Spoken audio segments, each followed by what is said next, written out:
글로벌 포트폴리오를 이제는 좀 생각하실 때가 됐다. 그래서 미국을 좀 눈여겨보시고요. 미래 산업에서도 중국이 굉장히 큰 영향을 가지고 있기 때문에 네. 쉽게 해서 뭐 10년 정도, 요 정도로 보면 중국은 포트폴리오상 굉장히 매력적이에요.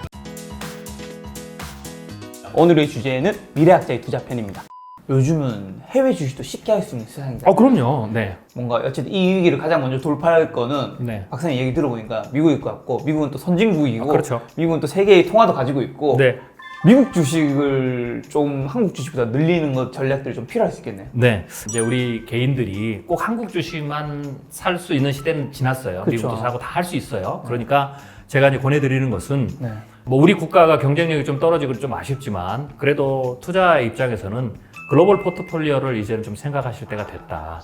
그리고 각 단계마다 섹터별로 올라가는 게 또 다르듯이 네. 각 단계마다 국가별로 또 상승 규모나 상승 속도가 달라요. 그러니까 그런 부분들을 이제는 투자자분들께서 4단계의 패턴은 거의 동일한데 모든 국가가. 그러나 단계마다의 속도나 규모의 차이는 다르기 때문에 그 차이를 투자 전략에 활용하시면 굉장히 좋은 인사이트가 생기죠. 네.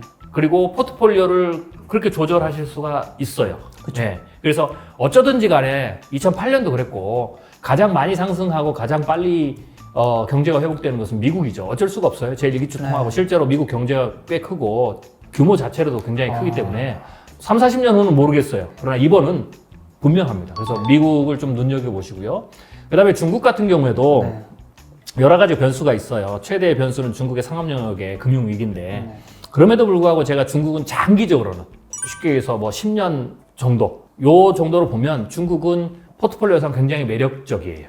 네, 왜냐하면 중국은 금융위기를 맞아도 그러니까 중국의 금융위기가 발생하면 우리가 쉽게 보면 1997년 우리 외환위기와 같은 상황이라고 보시면 돼요. 거의 비슷하거든요. 상업 영역, 뭐 부동산 뭐 이렇게. 근데 이제 우리나라는 외환 위기 맞았지만 큰 충격을 받고 부의 불균형이 커졌지만 사실 주가는 더 올랐잖아요. 네네. 왜냐하면 그 이유는 외환 위기를 맞았어도 우리나라가 산업 체인지에 성공했어요. 주력 산업을. 그래서 그 이전에 있던 산업보다 사실 지금 우리가 익숙한 IT 전자부터 시작해서 철강, 자동차 네. 이 부분에서 글로벌 경쟁력을 가진 것은 조선은 외환위기 이후거든요. 그래서 지금 대기업이 다 그런 산업을 주력으로 갖고 있잖아요. 네. 그게 있었기 때문에 사실은 그 다음에 주가 상승률이 꽤 컸죠. 중국도 마찬가지라는 거죠. 중국이 여전히 금융위기를 통해서 뭐 기업이 없어지기도 하고 뭐 이러기도 하고 주가가 또 반토막을 하기도 하겠지만 그게 다 정비되면 외환위기가 터지면 혹은 금융위기가 터지면 중국이 한국보다 훨씬 빠르게 회복을 할 거예요.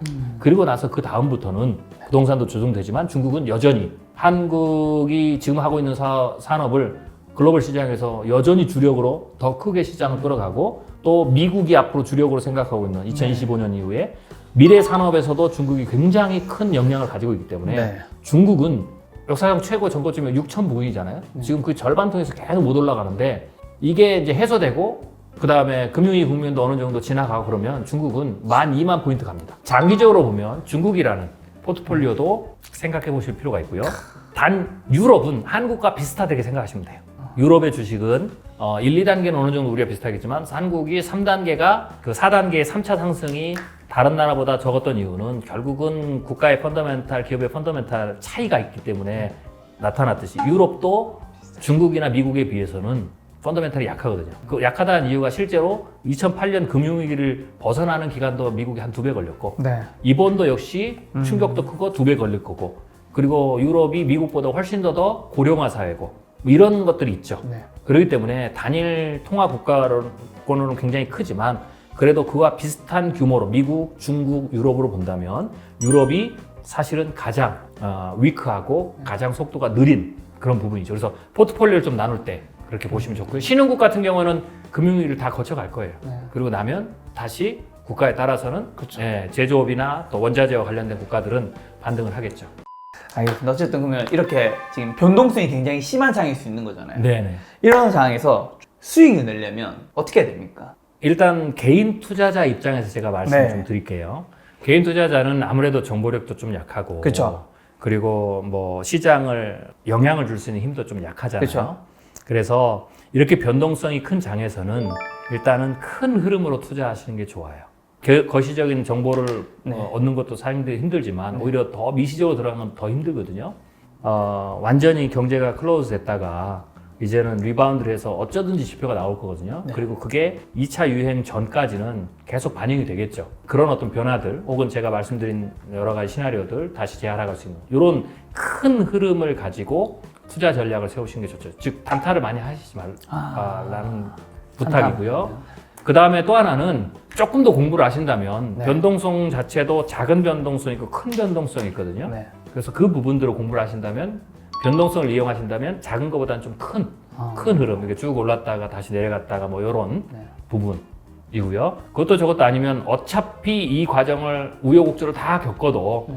결국은 지금까지 6번의 대세장이 결국은 전부 다 2.5배에서 우상향. 네, 우상향에서 3.8배까지 성장을 했어요. 네. 그러니까 그게 4년이든 10년이 걸리든 뭐 네. 이 차이가 있겠죠. 이번에는 네. 뭐 4년은 아닌 것 같고요. 네. 좀 더 훨씬 더 길어질 것 같은데 뭐 한 10년 정도로 본다면 아예 그냥 그런 식으로 길게 보고 하시거나 네. 또 어차피 지금 목돈이 다 있고 10년을 묻어놓는 건 아니잖아요. 그쵸, 그쵸. 개인들은 이제 벌어가면서 소득이 생기면서 그쵸, 그쵸. 하니까 그때그때마다 이 변동성을 잘 기억하시고 이 패턴들을 기억하시고 거기에 맞춰서 적절한 시기에 저점에서 계속 매수를 해 나가시면서 축적을 해 가시면 좋을 것 같아요. 그런 조금 더 안전한 거고요. 또 하나만 더 꼭 제가 부탁을 드리는 것은 변동성이 큽니다. 그렇죠. 절대로 빚내서 투자하지 마십시오. 절대로. 굉장히 위험합니다. 네. 빚내면 굉장히 그 사람이 조급해지거든요. 그렇죠. 그러니까 이런 변동성이 큰 장은 이런 거예요. 대부분 많이 한 번쯤 경험하셨을 텐데 내가 안 산 주식이 뛰어요. 변동성이 클 때는 폭도 크거든요. 그러면 그 다음 날에 그걸 사요. 근데 변동성이 클 때는 하루에 끝날 수도 있어요. 그럼 샀는데 떨어져요. 그럼 팔아요. 근데 그 다음 내가 팔고는 사 뛰어요. 꼭 내가 사고 안 되면 떨어지더라고요. 예. 그러니까 그게 변동성이 클 때 그래요. 그러면 이건 마음이 급해서 그러거든요. 네. 좀 참으면 내려갔다 또 다시 올라가고 이러는데 빚을 내고 레버리지를 쓰니까 마음이 조급해서 빨리 수익률을 크게 올리려고 하다 보니까 자꾸 흐름을 뒤따라가면서 추격하게 돼요. 그러면 올라가도 잃게 되고 내려가면 더 잃고 이런 어떤 그 결과가 나타납니다. 그래서 그것을 차단하는 가장 첫 번째가 조급함을 덜어내야 되니까 빚내거나 레버리지를 크게 쓰는 것은 피하셔야 근데 보통 한국 주식이 이 박스권에서도 변동성이 워낙 크니까 네. 올랐을 때 팔고 내려갔을 때 사고 이렇게 해야 돈을 벌지. 네네. 한국 주식은 미국처럼 우상향하지 맞아요, 않았다. 맞아요. 네. 여기도 좀 적용될 수 있잖아요. 예, 그러면 이제 그런 분들은 이렇게 생각하시면 돼요. 당연히 그것도 수익에, 투자 수익을 올릴 수 있는 좋은 전략이죠. 그렇죠. 그러면 그런 분들은 공부를 조금 더 열심히 하시고. 하시면 돼요. 예, 왜냐면 변동성이라는 게 우리가 맞출 수는 없지만 그렇죠. 폭이 얼마냐. 네. 이제 이 부분을 좀 눈여겨보셔야 되거든요. 네. 진폭이 다를 수는 있지만 그래도 어느 순간에는 공통된 수준의 박스권이 나오거든요. 그러면 그런 부분들을 좀 공부도 하시고 네. 또 아까 제가 말씀드렸듯이 그럼에도 불구하고 박스권에 있어도 어떤 거는 더 오르고 어떤 건 더 내려갈 수도 있어요. 네. 박스권이 안 있을 수도 있죠. 그렇죠. 그러면 무조건 모든 것을 박스권으로 변동성으로 보시면 안 되고요. 일단 첫 번째 박스권에서 움직일 수 없는 그런 종목들을 지금까지 설명드린 것에서 걸러내시고 네. 박스권에 올라가거나 그 안에 있을 수 있는 종목 중에서 공부를 하셔서 네. 안전한 수익률 구간을 해서 그거는 기계적으로 매수 매도 패턴을 하시면 되죠. 그 정도 수준이 안 된다면 차라리 봤을 때 중장기적으로는 그렇죠. 장기 투자가 예. 맞을 거다. 결국은 수익률을 높이는 거는 네. 공부입니다. 그래서 내가 공부를 얼마나 더 할 수 있느냐에 따라서 네. 투자 전략의 선택폭도 달라진다. 제가 원래 주식 개인 종목을 물어보지 않거든요. 네. 근데 딱 한 종목만큼 매번 물어본 질문이 있어요. 뭐냐면 그 종목을 제가 가지고 있거든요. 그래서 네네. 어떤지 얘기를 듣는 거예요. 네. 그래서 피해갈 수 없는 질문입니다. 아, 그렇습니까? 네. 절대 여러분 이거 추천주 절대 아닙니다. 진짜. 그냥 각사님 개인 의견. 저는 카카오를 크게 가지고 있습니다. 네. 그리고 사실 여기 카카오가 굉장히 많이 올랐어요. 네. 굉장히 많이 올랐고 이게 언컨택트에다가 이번에 또 공인인지수까지 호재가 붙으면서 올라오고 있는데 이쯤에서 사람들은 이제 이런 생각 할 거라고. 저는 어떤 생각하냐면 제가 벌써 수익이 한 50%가 넘어갔어요. 그 금액도 크고 네. 막 팔고 싶은 마음도 들잖아요. 네. 근데 왠지 중장기적으로 더 오를 것 같으니까 팔아야 되나 말아야 되나 이런 고민도 하고 네. 또 이게 주식이 없는 분들은 사고 싶었는데 네. 너무 많이 올랐네. 네. 사야 되나 말아야 되나. 뭐 명확한 답을 낼 수는 없는 거잖아요. 이런 거에 대해서 박사님 좀 어떻게 생각하시고 네. 박사님 개인적으로 카카오를 봤을 때 지만 그냥 개인적으로 봤을 때 어떠신지. 뭐 그냥 제가 개인적인 생각을 좀 말씀을 드리면 네. 카카오는 일단 중장기적으로는 네. 유망한 영역 속에 속하죠. 네, 미래 산업에 관해서 뭐 인공지능부터 시작해서 그쵸. SNS 컨텐츠 이제 그건 분명한 것 같아요. 그렇지만 일단 현 정국으로 보면 미래기술주는 보통 이제 네 번째 단계 3차 상승기에 크게 오르는데 네. 이번에 많이 오르는 이유는 코로나라는 모멘텀과 맞았다고 그랬죠. 네, 그러면 앞으로도 하반기에 모멘텀이 맞으면 카카오 같은 언택트 어떤 기술을 가진 이런 부분들은 분명히 수혜를 보겠죠. 네. 네, 그래서 그걸 이제 하나 참고하시면 될 것 같고요. 좋습니다. 네. 일단은 지금은 6, 7, 8, 9에서 기술적 반등, 펀더멘탈 기술적 반등이 있는 부분이죠. 네. 그래서 카카오도 역시 이번에는 모멘텀은 당분간 휴직이니까 이제 그걸 보셔야 되겠죠. 카카오의 실적, 네. 이제 구체적인 실적이 꽤 상대적으로 괜찮다. 좋아요. 예, 그러면은 뭐 일부가 반영될 수 있겠죠. 네. 근데 이제 그래서 가지고 계신 분들은 좀 괜찮은데 네. 이미. 근데 이제 추격 매수 추가로 내가 이제라도 들어가도 되느냐. 신규 매수. 그렇죠. 이거는 제가 이렇게 표현을 드릴게요. 삼성전자를 지금 사실 거냐? 좋긴 한데. 좋죠. 좀 애매하다. 그렇죠. 그거는 이미 많이 올랐기 때문에 네네. 추가로 올라도 네. 사실은 상대적으로 네. 효율성이 떨어지죠.